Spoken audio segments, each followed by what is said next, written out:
সম্মান হারিয়েছি, বেঁচে থেকে কি লাভ? কিসের কিসের সম্মান হারাইছি? এটা কি মেয়ে মানুষের ইজ্জত নাকি যে হারাইলেই কষ্ট পাবো? আরে আমি যেসব স্টেটমেন্ট দিচ্ছি তাতে ওই মন্ত্রীকে আত্মহত্যা করার কথা।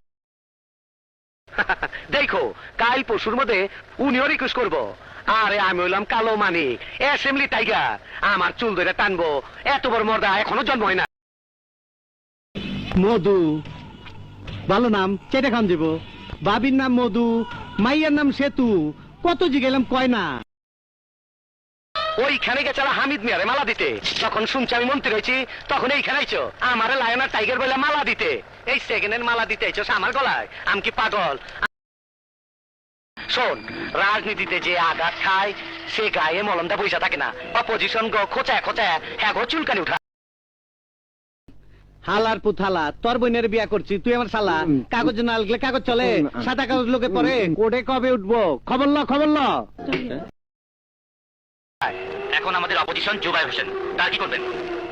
ওর শরীরে এমন গাও বসামু, এই গাও সারণের মলম কোন হাসপাতালে পাই।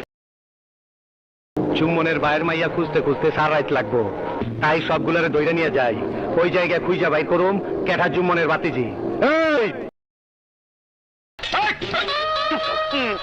কি ব্যাপার? টাইগার কালামানিক বইলা লায়ন কালামানির স্লোগান দিতে আসো, শালা পম্পাটি মারতে আসো। এটা পম্পাটি না কি পাগল মনে হয়? তোর এই মালা আমার গলায় পরার আগে আমার নিজের জুতা নিজে পরবো। মন কষার ভাইয়ের মেয়ে না, আমি জুমন কসাইকে চিনি না। আমার বাবার নাম শেখ শরীফ। এই ঘরের মধ্যে জুম্মন কষার ভাইয়ের মেয়েকে